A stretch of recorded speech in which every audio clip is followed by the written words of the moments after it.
Hey guys, coming to you here from the Great Barrier Reef, Hamilton Island. As you can see here guys, the views are absolutely beautiful. There's a lot of freedom that happens when we live in a democracy, and democracy is one of the things that I want to talk to you about. Guys, a lot of the things that we often associate with democracy is freedom. And freedom is certainly something that we enjoy by being able to move around. I can travel to places like this without any real troubles, which a lot of people who live in different styles of governments, in countries that are ruled by those sorts of governments, they don't enjoy. But today I want to talk about the downsides of democracy. So a particular downside that affects you with women is the idea that the majority rules, that somehow there's incessant value in each person's opinion of you. So basically what that means is some of you might do well to look up an experiment which is green-eyed versus blue-eyed. It's basically about a teacher. She took care of a grade 3 or grade 4 class, can't remember, and she said that green eyes were better than blue eyes, and then she reversed the experiment and said blue eyes were better than green eyes. And anyway, it was inherently teaching kids about racism.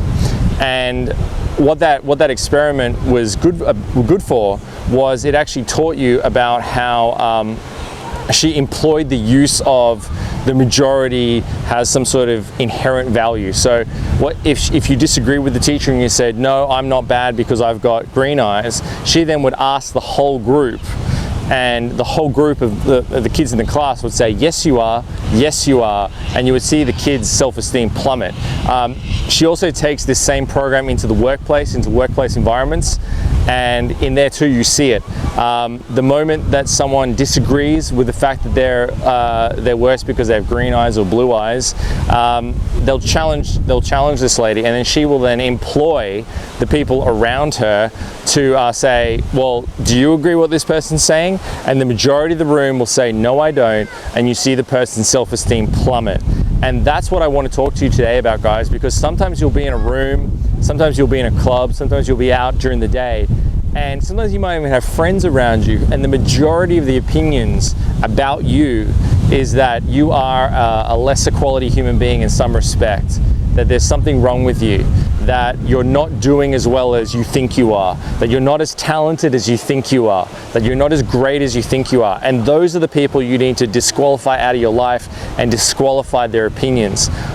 In democracy, the idea is that every person's vote is equal, regardless of intelligence, regardless of emotional development, regardless of spiritual development. Every person's vote is equal. The idea of democracy is that there's something inherently valuable in each person's opinion. And what I want to say to you today is, if you believe that idea, then you're going to be in a lot of trouble with respect to women.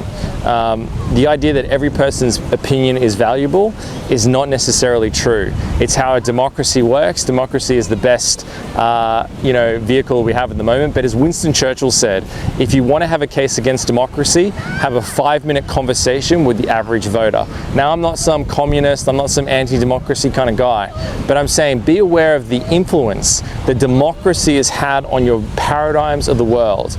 Your paradigms may be that if the majority of the people in a nightclub, the majority of the people in a room don't find your jokes funny, don't find your personality appealing, then there may be something ultimately wrong with you.